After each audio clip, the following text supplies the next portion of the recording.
Hi, it's Deborah Atkinson, host of the Flipping 50 TV show and the Flipping 50 podcast, and I've got another frequently asked question that I want to share with you. This is a less frequently asked question, but it's a great question, particularly while I'm recording this because it's winter time. So depending on where you are and what the climate is, or what time of day you have to exercise, because sometimes even when it's the middle of summer, if I have to exercise extremely early, I still need an inside alternative to going out in the dark where I'm not going to be seen, and or where I live where something might eat me. So here's the question, and someone saw me do some bike intervals and talk about using the bicycle indoors, using it much more effectively and with purpose, but they saw that I was actually leaning forward on aero bar, so a little bit more comfortable than being upright, potentially, depending on who you are, and then I was using my regular bike, my outdoor bike, but indoors.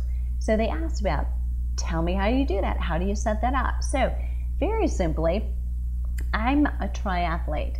You don't need to be a triathlete to do this, and you don't have to be a biker, serious biker to do it, but if you have a bike that you love riding outdoors, the smartest thing you can do is get yourself more comfortable and stay on that bike and put it on a trainer inside. Now, you can find probably some very reasonably priced trainers, but I would caution you to make sure that you get one where you can actually shift your gears and it's going to feel exactly like it does if you are riding the bike outside. So in order to hit resistance and make it feel like you're riding on hills and get a good workout, you're going to want that. So one of the things I do, I'm going to put a link down below. It's called a CycleOps.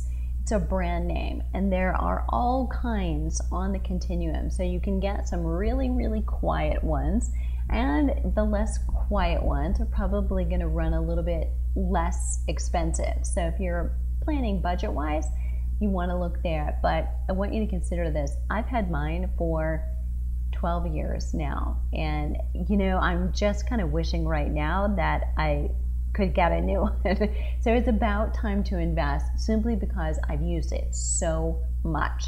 And it's not that it's breaking down, it's actually that I've used it so much, I've worn a path in the wheel that's supposed to turn. So I've gotten a lot of great use out of it. So what I'm saying is it's going to last a really long time. And if you have anybody else in your house with a bike, you can take yours off, they can put theirs on, and it's really simple. So you make a quick change in your back wheel that allows you to ride your bike outside again, or put it back on the wheel inside on the trainer without doing any damage to it. So it's super simple, I promise. If I can handle it, you can handle it. So that's number one, making it indoor accessible. The other part, not as easy. So the reason I can lean forward here is because that's my triathlon bike. That's how I ride outside. Because in triathlon, it's all about being aerodynamic. So I need every little bit of help that I can get, and that's what those aero bars are. So you're not going to be able to put those really easily on, say, a mountain bike. You wouldn't want to, probably. But if you have a road bike, you can go into a bike store and ask them to help you take your bike with you.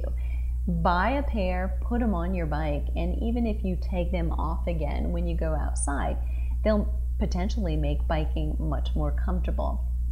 And last but not least, this is not related, but if you're going to get into a new position, consider having a bike fit. Really well worth it. So if you have some issues with knees and hips, getting a bike fit and making sure that you're comfortable as far as where you're pushing down through the pedal and the effect that it has on your knees and your hip, therefore your lower back, really important. And the other thing to remember is if you're coming down here versus being upright, it's going to change things. So you want to make sure that you're comfortable here in your shoulders. And ladies, I know you know this, we carry our attention up here. So you want to make sure you've got a good bike fit so you're comfortable in all of those places. It's well worth it. So if you invest in the bike, invest in a bike fit so it's appropriate for you. And that means a friend of yours might get on the bike. It's not going to be exactly the same best fit for them, but consider those things as an easy way to take your biking indoors and give you another option all winter long, or in the dark if it needs to be. That's my answer to how to set up your indoor cycling. Let me know what your question is, and I'll see you on the flip side.